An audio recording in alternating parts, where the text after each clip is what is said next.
Aleluia, glória a Deus.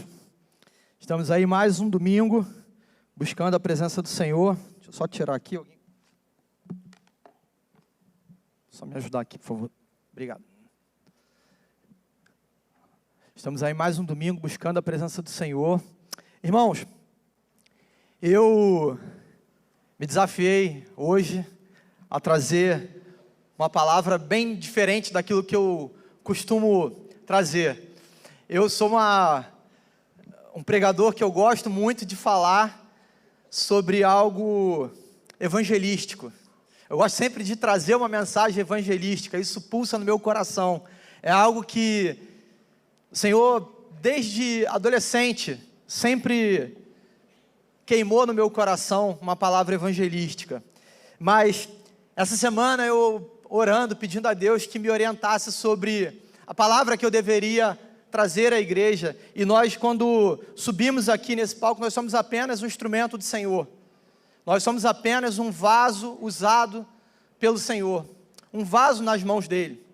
E essa palavra mexeu bastante comigo. Essa palavra, ela trouxe um desconforto muito grande no meu coração. Eu queria que você ficasse atento aí, você evitasse se levantar para ir ao banheiro, a menos que você tenha aí, obviamente, alguma necessidade muito emergencial, mas fique atento àquilo que Deus quer falar ao seu coração. Você já viveu alguma situação em que você precisou falar algo para alguém, e aquilo que você disse foi deturpado? Quem já viveu isso aí? Você falar algo, você fala assim, poxa, mas eu não falei isso. Eu falei algo totalmente diferente do que você entendeu aí. Isso foi deturpado, isso aí não é verdade não. O que eu falei está bem diferente disso aí que você está dizendo. Infelizmente, isso acontece. Infelizmente, isso nos traz aí uma indignação, né? Quando a gente fala algo e a pessoa, falei A e a pessoa entendeu B. Falei A e a pessoa interpretou C. E aquilo às vezes vai passado adiante. Ou aquela brincadeira, né, telefone sem fio, que você vai lá, fala algo para alguém, e aí até chegar lá na última pessoa, às vezes chega uma mensagem completamente diferente, totalmente deturpada, uma mensagem que não é a mensagem original, uma mensagem falsa, uma mensagem que pode até parecer com aquilo que foi dito, mas não foi o que foi dito. Uma mensagem totalmente modificada. E você que tem filho adolescente, ou que já foi adolescente, talvez você vá se identificar aí com isso. Quando nós somos mais novos, a gente adora dormir na casa dos amigos, né? Seu filho adolescente, volta e meia, até na idade aí de 8, 9, 10 anos, deve pedir aí para você, deixa eu dormir na casa do meu amigo, deixa eu dormir na casa da minha amiga. Eu não sei que tanto desejo é esse, que gosta de ficar naquela bagunça, né? É bom, é gostoso a gente estar ali, e os filhos adoram pedir isso. Volta e meia eles pedem, deixa eu dormir na casa do fulano, deixa eu dormir na casa do fulano. Insiste. E quando o filho já é um pouquinho mais velho, já está aí na adolescência, ali nos 13 anos, já tem um pouquinho mais de malícia, o que ele faz? Ele vai lá e pede para a mãe, mãe, deixa eu dormir na casa da minha amiga, queria dormir na casa da Giovana, deixa eu dormir na casa da Giovana, mãe. A mãe fala assim, tá, vou resolver isso com seu pai. Ela não deu uma resposta, dizendo sim ou não, ela disse que ia resolver. Aí a criança fica ali, o adolescente fica ali impaciente, né? Ah, eu quero ir. Aí, coração de pai é um pouquinho mais mole do que o coração de mãe, né? Filho sabe como ganhar o pai. Aí você chega do trabalho, aí seu filho vem, senta no sofá, dá aquele abraço. Oi pai, tudo bem? Saudade, que bom que você chegou. Olha, eu queria dormir lá na casa da Giovana. Eu falei com a minha mãe falou que por ela tudo bem. O que você diz? Aí ele falou assim, sua mãe falou que está tudo bem, no final das contas é a mulher que manda, né? Aí ele falou assim, se sua mãe falou que está tudo bem, então está tudo bem, pode dormir. Qual foi a mensagem original? Eu vou resolver. Mas ela está interessada, ela está buscando algo em interesse próprio. Então ela vai lá, procura o pai e diz assim, minha mãe falou que por ela está tudo bem. Deturpou a mensagem, mudou a mensagem original, mudou completamente a mensagem original. Irmãos, isso é algo que, com a palavra de Deus, existe um perigo muito grande nisso. Existe algo que a gente está vivendo aí, já vivemos isso desde a igreja primitiva. Muitas pessoas tentam deturpar a palavra de Deus. Muitas pessoas tentam mudar aquilo que é a verdade absoluta da palavra do Senhor. A verdade, a palavra do Senhor, ela é única. Lá em Tiago, capítulo 1, versículo 17, vai dizer que nele não há mudança, nem sombra de variação. Não há. A palavra, o evangelho, ele é único. Único. Só existe um evangelho. E esse evangelho, ele está pautado na palavra de Deus, na Bíblia, naquilo que é a palavra do Senhor. Não podemos mudar, adulterar ou acrescentar qualquer coisa que seja a essa palavra. Não podemos. Essa é a palavra do Senhor. Ela é imutável. Ela não muda. Ela é atemporal. A palavra do Senhor, ela é atemporal. Irmãos, você que está com a sua Bíblia, queria te convidar a abrir lá em Gálatas, capítulo 1. Gálatas, capítulo 1.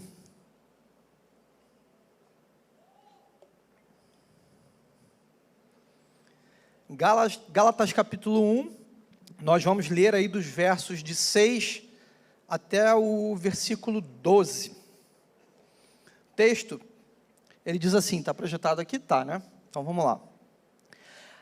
Admiro-me que vocês estejam abandonando tão rapidamente aquele que os chamou pela graça de Cristo, para seguirem outro evangelho, que, na realidade, não é o evangelho. O que ocorre é que algumas pessoas os estão perturbando, querendo perverter, ou, em outras versões, alterar o evangelho de Cristo. Mas ainda que nós, ou um anjo do céu, pregue um evangelho diferente daquele que lhes pregamos, que seja amaldiçoado. Como já dissemos agora, repito, se alguém lhes anuncia um evangelho diferente daquele que já receberam, que seja amaldiçoado. Em outras versões, anátema. Acaso busco eu agora a aprovação dos homens ou a de Deus? Ou estou tentando agradar a homens? Se eu ainda estivesse procurando agradar a homens, não seria servo de Cristo.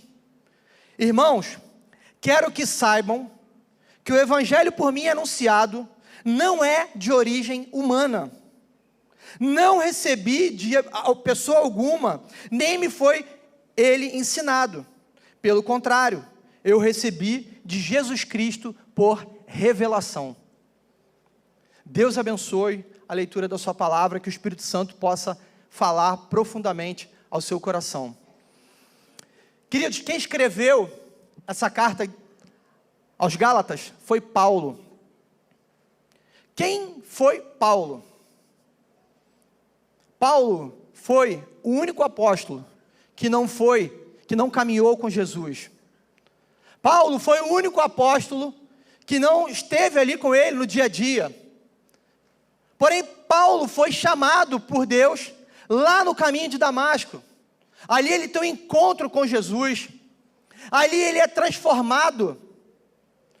Se você olhar para o Antigo Testamento, nós vamos ver ali os sacerdotes. Qual era o papel do sacerdote? O papel do sacerdote era aproximar o povo de Deus. Quando nós chegamos no Novo Testamento, nós vemos então os apóstolos. E qual é o papel do apóstolo? Aproximar Deus do homem. Esse é o papel do apóstolo. Esse era o papel de Paulo. O que Paulo estava buscando era aproximar Deus da igreja. Trazer o evangelho que ele recebeu do próprio Cristo para aqueles judeus ainda não convertidos, para os gentios. Paulo então escreve essa carta aos Gálatas.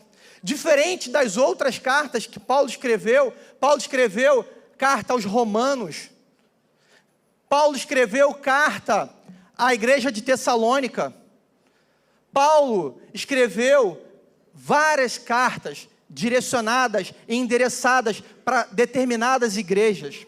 Mas essa carta, Paulo escreve para um conjunto de igrejas. Paulo vai escrever para as igrejas da Galácia. Algumas igrejas que estavam ali, dentre elas, Antioquia, Icônio, Listra, Derbe. A igreja de Antioquia, por exemplo, uma das principais igrejas da época, e ali se cumpria aquilo que o próprio Jesus havia falado, que o evangelho, ele sairia de Jerusalém, ele chegaria a Samaria e iria até os confins da terra. Paulo então, em suas viagens missionárias, ele começa a levar o evangelho para aquele povo um pouco mais distante. Paulo começa a anunciar quem era Jesus. E havia naquela época um conjunto de judeus chamados judaizantes. E esses camaradas, Paulo está escrevendo aqui, nesse texto que nós lemos, falando sobre eles, falando desses camaradas que chegavam até a igreja, tentando deturpar aquilo que era o verdadeiro, que é o verdadeiro evangelho. O objetivo de Paulo fica muito claro nessa carta aos Gálatas. Paulo procurava defender esse evangelho e ao mesmo tempo também mostrar o seu chamado apostólico. Defender o seu chamado apostólico. Paulo, quando ele olha para aquela igreja, ele se entristece. Paulo olha para aquela igreja e fala assim: eu nem acabei as minhas viagens missionárias. Eu mal saí daí, vocês já viraram as costas para o evangelho que eu preguei para vocês. Eu acabei de sair. Eu apresentei para vocês um evangelho de liberdade. Um evangelho que abandona a lei. Um evangelho que Cristo é suficiente. Um evangelho que basta crer em Jesus Cristo como Senhor e Salvador. Não precisa de mais nada. É isso que Paulo está dizendo. Mas eles estavam presos ainda à lei de Moisés, à circuncisão, a guardar o sábado. Estavam presos a uma religiosidade. E os judaizantes, tentando diminuir o evangelho que Paulo pregava, tentavam ensinar isso. Colocar isso dentro das igrejas. Falaram assim: olha, Paulo deu uma amenizada no negócio aí, não é bem assim não, peraí. Existe uma lei de Moisés que nós precisamos cumprir. Nós não podemos abandonar isso. Eles queriam continuar com aqueles costumes. Só que o evangelho, ele é apenas um. A palavra de Deus, ela é apenas uma. E como nós lemos, nela não há nenhuma variação, nem sombra de dúvida. O evangelho, ele é singular. O evangelho, ele não pode ser imitado. Qualquer coisa que se pareça com o evangelho, deixou de ser o evangelho. O evangelho, se você acrescentar algo, ele deixa de ser evangelho. Se você retirar algo, ele deixa de ser evangelho. Ele precisa ser completo. Ele precisa ter a sua plenitude. E qual é a sua plenitude? Jesus Cristo, ele veio, viveu, morreu e ressuscitou por mim e por você. Essa é a mensagem do evangelho. Infelizmente, nós temos sido aplacados por mensagens que tentam deturpar o Evangelho de Cristo, que tentam minimizar o sacrifício que Jesus fez na cruz por mim e por você. Irmãos, Paulo nos ensina aqui que só há um Evangelho, e esse é o tema da nossa mensagem hoje. Só há um Evangelho. Leandro, mas como reconhecer o verdadeiro Evangelho? Como que eu faço para reconhecer o verdadeiro Evangelho? A primeira coisa que eu queria que você anotasse aí no seu celular, que você guardasse no seu coração e na sua mente, identifique se ele aponta somente para Cristo. O verdadeiro Evangelho, ele aponta única e exclusivamente para Jesus. O verdadeiro Evangelho, ele não aponta para nenhum outro lugar, senão para Jesus.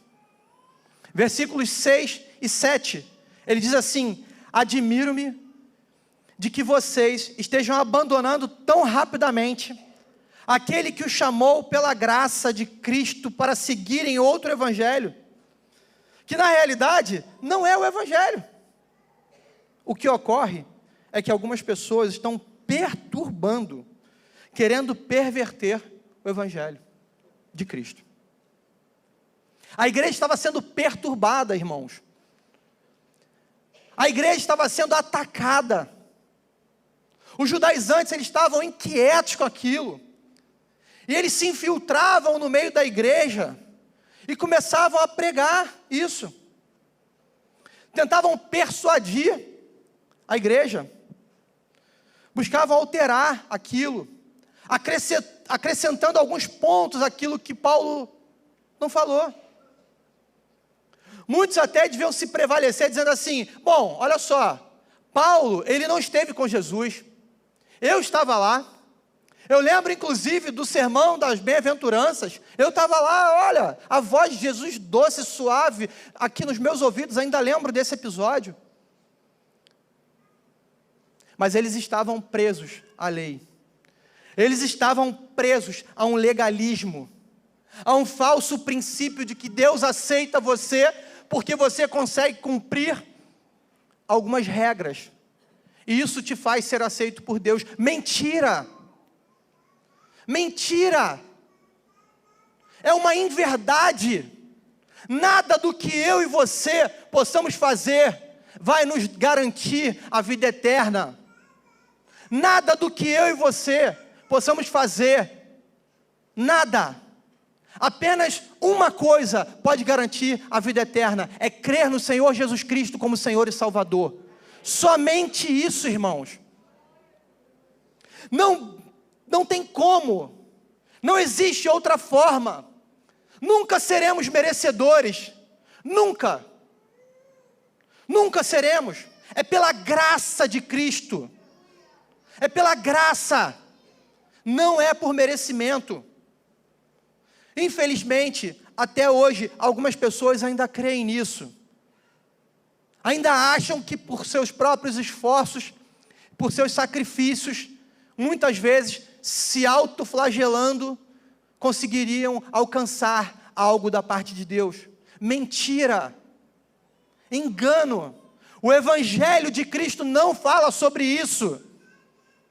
Ele nos apresenta um Cristo suficiente. É isso que Paulo está dizendo. Paulo apresentou um evangelho que consiste na justificação pela graça. Olha o que diz lá em Romanos 3:24. Sendo, pois, justificados gratuitamente por sua graça, por meio da redenção que há em quem? Em Cristo Jesus. A redenção se dá através de Cristo Jesus. Somente Ele pode. Somente Ele pode. Não é a oferta que você traz ao altar. Não é o quantas vezes você vem ao culto. Não é se você é líder de célula. Não é se você é supervisor. Não é se você é pastor. Se você canta no louvor, serve na recepção. Não é. Nada do que você faz, nada do que eu faço, pode me garantir a vida eterna. Se assim fosse, nós estaríamos anulando o sacrifício de Jesus, colocando em risco aquilo que Ele fez como sacrifício para nos salvar. Essa é a palavra do Senhor. É isso que Paulo se indigna. A palavra de Deus, a Bíblia, ela é cristocêntrica. O que significa isso, Leandro? Desde Gênesis até Apocalipse, ela aponta para Jesus. Ele é o centro das atenções. Ele é o principal. É Ele quem precisa aparecer. A palavra de Deus, ela nos aponta para um Deus amoroso, para um Deus perdoador, para um Deus que nos redimiu. Esse é o nosso Deus. Esse é o nosso Deus. Um Deus que nos libertou do império das trevas e nos trouxe para a sua maravilhosa luz. Louvado seja o Senhor por isso. Somente Ele pode fazer isso. Essa é a essência do Evangelho. Continuando aqui, quem viveu aí na década de 80 vai lembrar, eu era muito novo nessa época, mas eu lembro, os mais experientes aí vão me ajudar a lembrar. Eduardo, lembra dessa aí, Eduardo? Olha só, a gente ainda tinha cabelo nessa época, Edu. Tinha um comercial que ele falava assim, eu não vou falar o slogan, vocês vão dizer o slogan. Comercial que falava assim, ele é tão bom que parece remédio, mas não é. Ele era um shampoo contra caspas. Quem lembra disso aí? Quem lembra disso aí? Qual era o nome, Edu? Hã? Denorex. E qual era o slogan do Denorex? Parece, mas não é. Denorex, parece, mas não é. Ele parecia um remédio, mas ele era apenas um shampoo muito eficiente contra a caspa. Esse slogan, ele ficou famoso na década de 80. E algumas pessoas usavam, inclusive, isso para brincar com o outro. Falando assim, aí ó, fulano é Denorex, parece que é, mas não é. Irmãos, infelizmente, hoje, algumas pessoas estão vivendo um evangelho Denorex. Um evangelho que parece, mas não é. Ele até parece que é evangélico. Ele até parece que é cristão. Ele vai na igreja todo domingo. Ele canta. Ele se veste igual crente. Mas não é. Seu comportamento, ele não condiz com aquilo que ele prega. A sua vida é uma vida Denorex. Parece que é crente, mas não é. Evangelhos que são nos apresentados muitas vezes, que parecem evangelho, mas não são evangelho. Como assim, Leandro? Sim. Fala sobre tudo, menos sobre Jesus. Frases de efeito, palavras lindas, ótima eloquência. A Bíblia fica até aberta, mas Jesus não é pregado. Algumas músicas, eu costumo muito analisar a letra da música que a gente está cantando. Muitas músicas, às vezes, são elaboradas, tem um ritmo bacana, um ritmo bom, gostoso de ouvir, agradável. Ela fala tudo, menos sobre Jesus. Menos sobre Jesus. E às vezes a gente está cantando esse tipo de música. Às vezes a gente está lá, achando que está adorando. Mas não está. Denorex. Parece, mas não é. A palavra, para ela poder ser verdadeira, ela precisa ser apoiada. O evangelho, para ele poder ser verdadeiro, ele precisa ser apoiado na palavra de Deus, na Bíblia. O verdadeiro evangelho, ele aponta para Jesus. Ele precisa ser o centro das atenções. E hoje, nós estamos aí num tempo onde o evangelho é antropocêntrico. Que palavrão é esse, Leandro? Onde o homem é o centro das coisas. O pregador, ele quer ser o centro das atenções. O cantor, ele quer ser o centro das atenções. O líder de célula, ele quer ser o centro das atenções. Irmãos, o centro das atenções continua sendo Jesus. Ele precisa ser o centro das atenções. Ele precisa ser. O evangelho, ele nunca foi e nunca será antropocêntrico. Se assim o for, ele não é evangelho. Porque se é evangelho, precisa ter Jesus como centro. Se é evangelho, ele precisa aparecer e nós precisamos diminuir. Nós fomos chamados para sermos servos. Servos.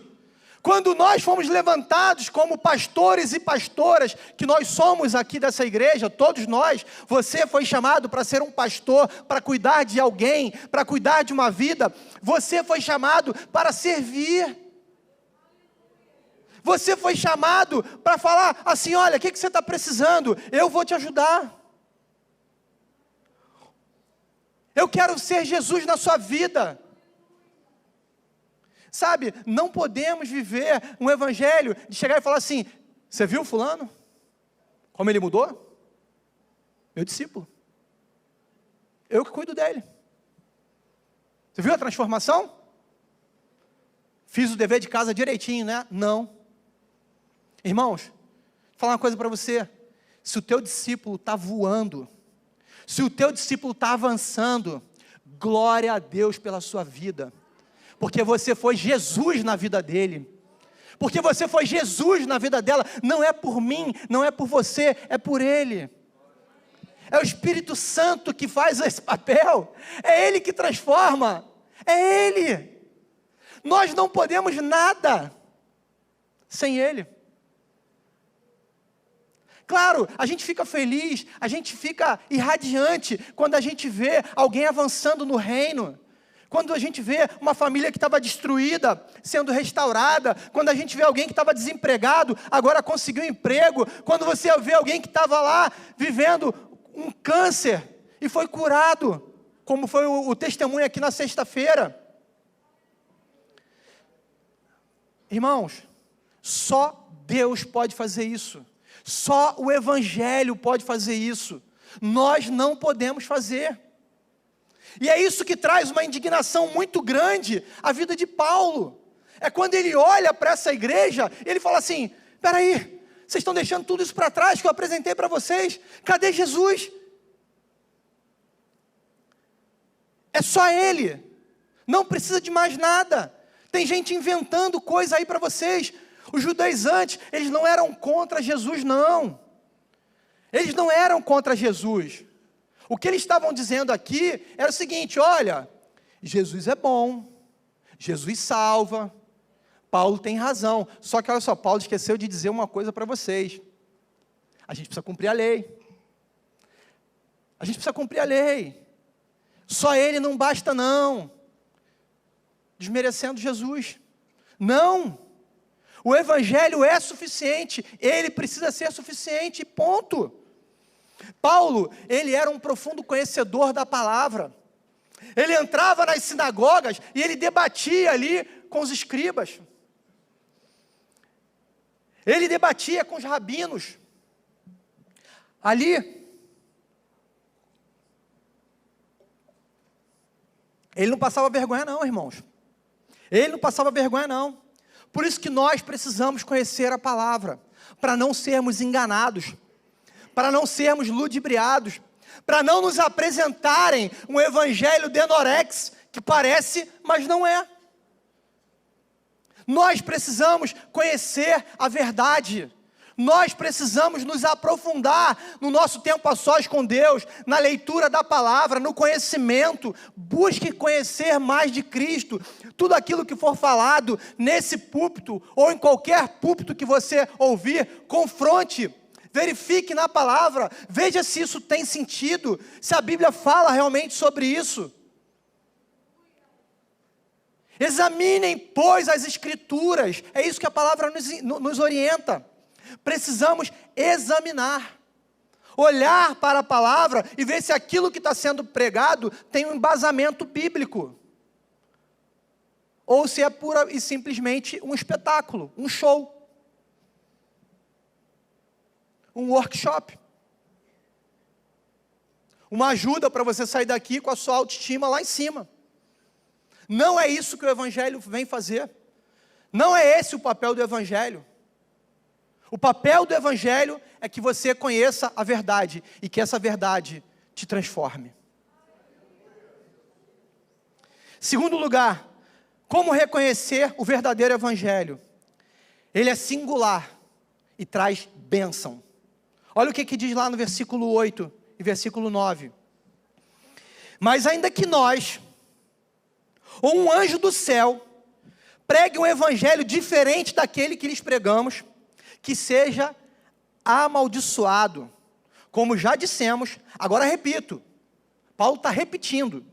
Se alguém lhes anuncia um evangelho diferente daquele que já receberam, que seja amaldiçoado. Irmãos, Paulo fala por 2 vezes aqui, que seja amaldiçoado, que seja amaldiçoado. Todo aquele que trouxer um evangelho diferente desse que foi pregado, que seja amaldiçoado.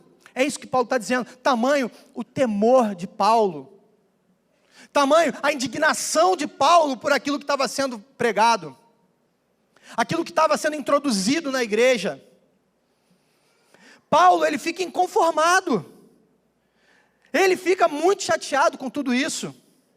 Ele escreve essa carta, e se você olhar lá no final do livro de Gálatas, ele vai dizer o seguinte, que ele escreveu, era muito comum naquela época, alguém escrever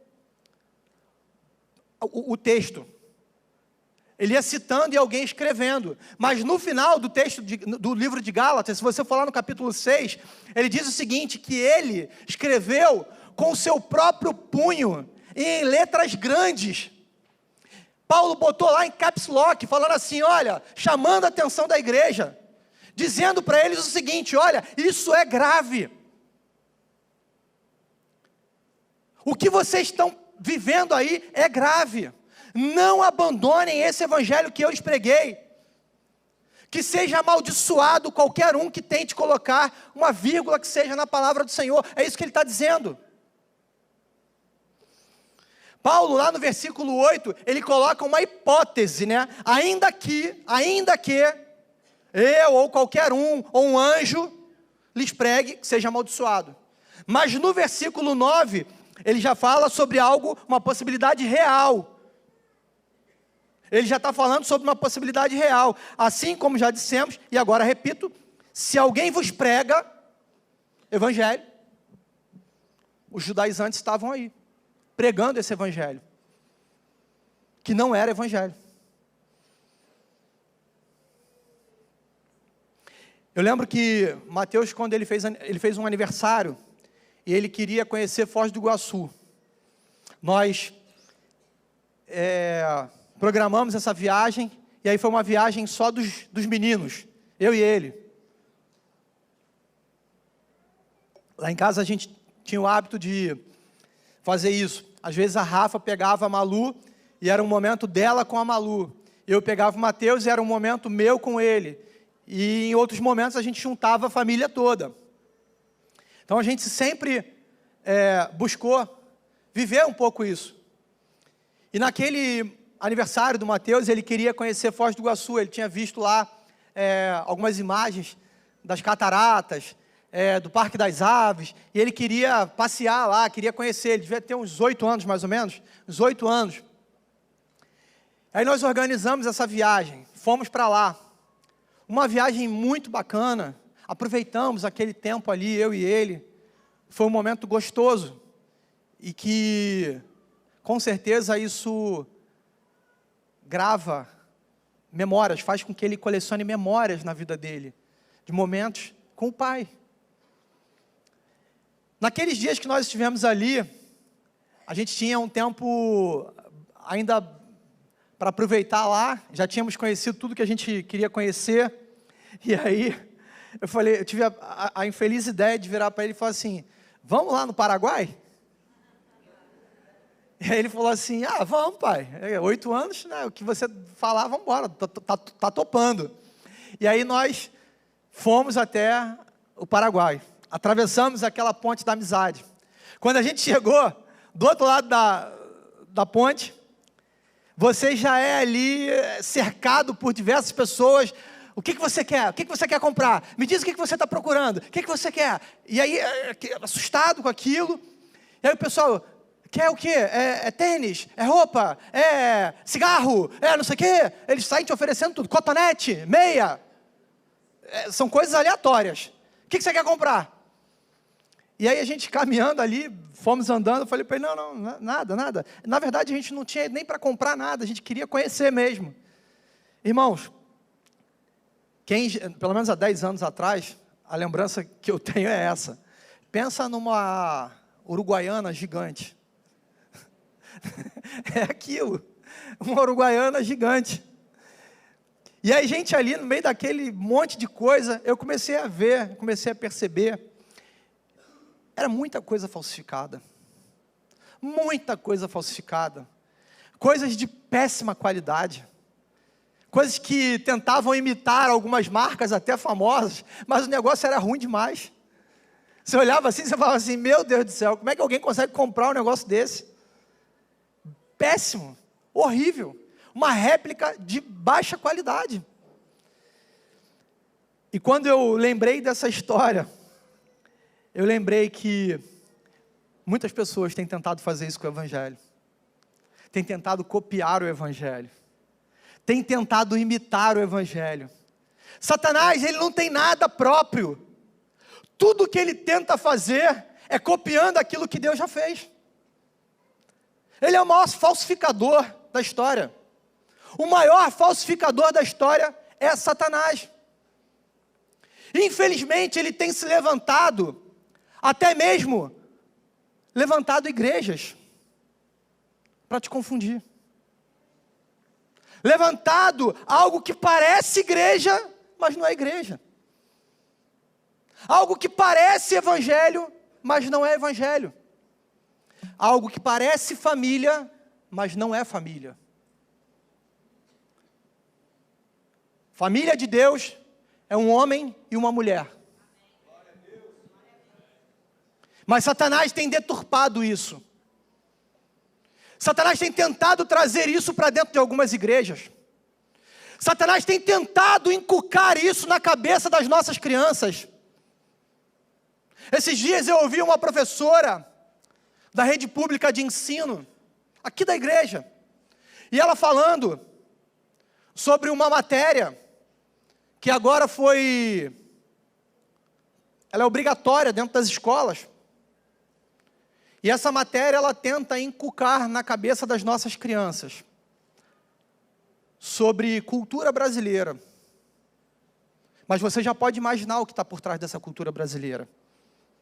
Você já pode imaginar o que estão tentando mudar de princípios para as nossas crianças. O objetivo não é a cultura brasileira.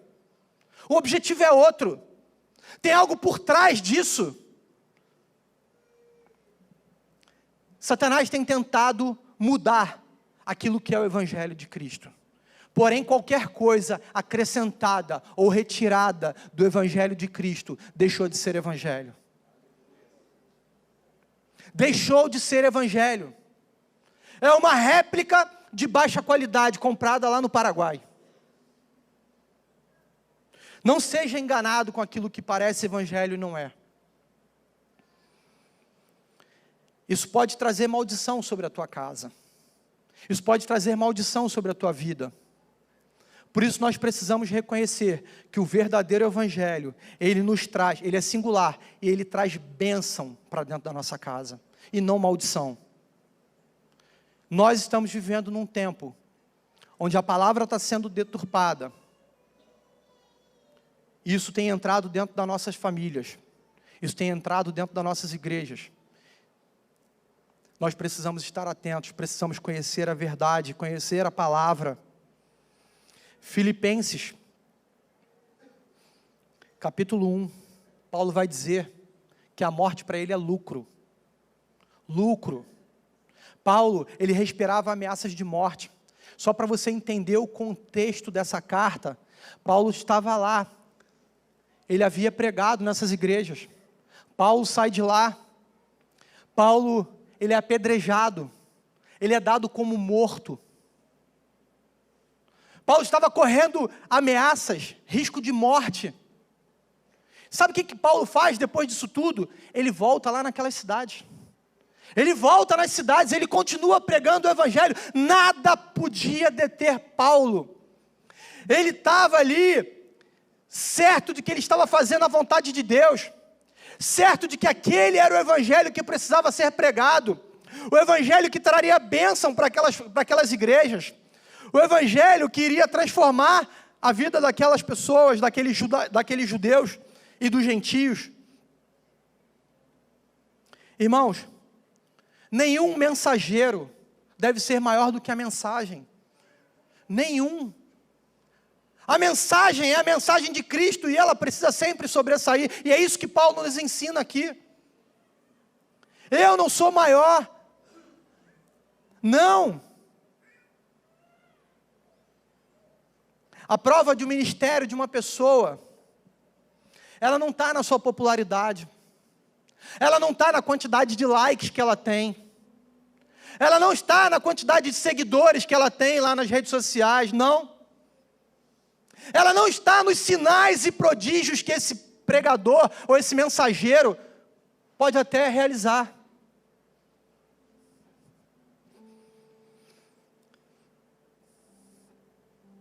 Mas sim na fidelidade que ele tem ao evangelho.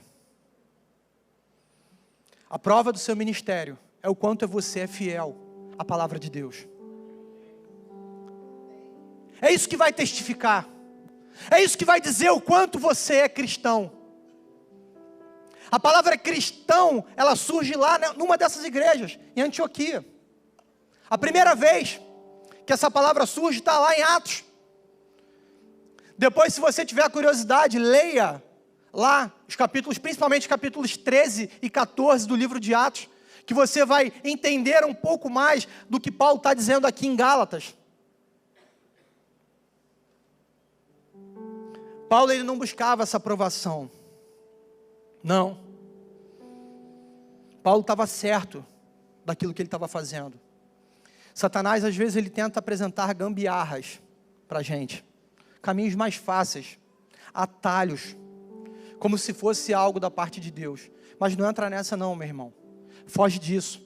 Isso vai te levar para a maldição. Siga a palavra de Deus única e exclusivamente. Não siga homens. Não sigam pastores. Não sigam líderes. Sigam a palavra de Deus. Porque é a palavra de Deus que vai te garantir a vida eterna. É através dela que você vai confrontar se o evangelho que está sendo pregado, de fato, é o evangelho de Cristo. Para finalizar, como reconhecer o evangelho, o verdadeiro evangelho? Ele busca agradar a Deus e não aos homens. O verdadeiro evangelho, ele busca agradar a Deus e não aos homens. Versículo 10, ele diz assim: acaso busco eu agora, Paulo dizendo, acaso busco eu agora a aprovação dos homens ou a de Deus? Ou estou tentando agradar a homens? Se eu ainda estivesse procurando agradar a homens, não seria servo de Cristo. Paulo, ele não buscava essa aprovação de ninguém, ele buscava essa aprovação em Deus. Irmãos, um camarada que foi apedrejado e dado como morto, voltar naquela cidade para pregar esse mesmo evangelho, ou esse cara é muito doido, ou ele realmente está buscando a aprovação de Deus. Porque que homem poderia provar ele? Quem poderia provar Paulo? Muitos poderiam dizer que ele era um fracassado. Um camarada que perseguia os cristãos e agora passou a ser perseguido. Um dos caras mais importantes do Novo Testamento. A maior parte dos livros do Novo Testamento foram escritos por ele. Esse camarada buscava a aprovação de Deus. Ele não estava nem aí para o que os homens estavam pensando dele. Ele não estava nem aí para as críticas. Ele não estava nem aí para a perseguição. Ele não estava nem aí. Ele queria, era realmente agradar ao Senhor. Ele queria realmente era viver a plenitude do Evangelho. É isso que ele queria. Os mestres do judaísmo o acusavam de forma leviana. Acusavam Paulo de ter adulterado a mensagem, quando na verdade eles é que tinham adulterado a mensagem do Evangelho. Paulo ele não estava atrás de bajuladores. Ele não estava atrás de aplausos. Ele estava atrás de pregar o verdadeiro Evangelho. Lá em 2 Coríntios capítulo 2, versículo 17, Paulo vai dizer assim: ao contrário de muitos, não negociamos a palavra de Deus visando lucro. Antes, em Cristo, falamos diante de Deus com sinceridade, como homens enviados por Deus. Esse era o desejo de Paulo. Tem uma história que diz que um homem, um empresário grande, famoso, ele tinha uma empresa. Sua empresa, ela prosperava muito. Em um determinado dia, aquele homem resolve então expandir os seus negócios. Ele cria então uma nova empresa dentro da sua holding. E essa empresa que ele criou precisava de alguém para assumir como CEO dessa empresa. Ele olha para dentro da empresa dele e fala assim: bom, quem aqui dentro tem essa capacidade? Quem aqui dentro tem o skill necessário para poder, habilidades necessárias para poder assumir esse cargo? Então, ele olha para a sua empresa e chama um rapaz, um jovem cristão, um jovem que conhecia a palavra de Deus, um jovem que demonstrava a sua fé no trabalho. Ele então chama aquele jovem e fala assim: olha, eu estou abrindo um novo negócio, e eu queria te convidar para você ser o CEO dessa empresa. Você é a pessoa que eu enxergo para isso. Só tem um porém. Para você ser CEO dessa empresa, você precisa abrir mão da sua fé. A sua fé, ela é incompatível com a posição que você vai assumir dentro dessa companhia. Você não precisa me responder agora. Vai para casa e durante os 3 dias você pensa nisso. E a história diz que esse jovem foi para casa, e aqueles 3 dias, o seu coração se tornou um campo de batalha. Aqueles 3 dias ele pensando naquela proposta, ele analisando aquela proposta, e ele orava, ele colocava aquilo diante de Deus, e aquilo tirava a paz dele. Ele falou assim: e agora? Abro mão da minha fé? Ou assumo essa cadeira que me chamaram? E chegou o dia dele conversar com o dono daquela holding. E quando ele se aproxima, se assenta, eles começam a conversar. Então ele chega para aquele homem, ele fala assim: eu tomei uma decisão. E ele falou: qual é a sua decisão? Ele falou assim: a minha decisão é que eu estou abrindo mão da minha fé. Aquele homem, aquele diretor, aquele dono daquela holding, olha para ele e diz assim: então você pode passar agora, por favor, no RH que você está demitido. Eu não esperava que você fosse abrir mão da sua fé por uma posição. Eu não esperava que você fosse negociar a sua fé por uma posição. E se você negociou a sua fé, é porque você não é fiel ao seu Deus. E se você não é fiel ao seu Deus, você não é fiel a mim. E aquele jovem foi demitido. Irmãos, Muitas vezes nós estamos negociando a nossa fé. Precisamos aprender com Paulo a sermos fiéis.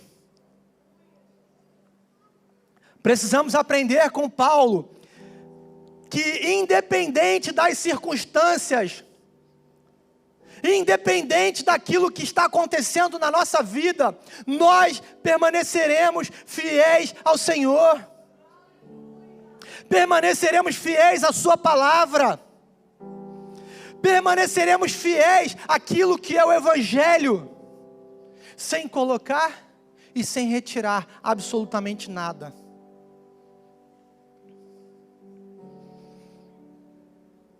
O verdadeiro Evangelho, ele busca a aprovação do Senhor. Você tem buscado isso? Será que eu e você temos buscado a aprovação de Deus? Se Deus olhasse hoje para a sua vida, e olhasse hoje, Ele olha para a minha vida e para a sua vida, e Ele te perguntasse: como está a tua vida aí hoje? Você poderia responder assim: eu tenho agradado a Deus. Você seria aprovado?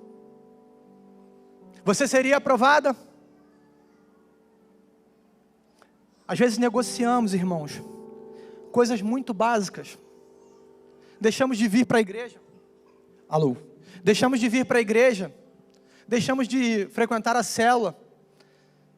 Deixamos de trabalhar nos ministérios. Negociamos por qualquer coisa. Porque o irmão pisou no nosso pé. Porque alguém não falou com você. Porque está chovendo, porque tem jogo, porque brigou com a família em casa. Não. Não negocie. Não abra mão. Não deixe de estar na presença de Deus. Para reconhecer o verdadeiro Evangelho, precisamos identificar se ele aponta para Jesus, se ele nos traz bênçãos e se ele está agradando ao Senhor.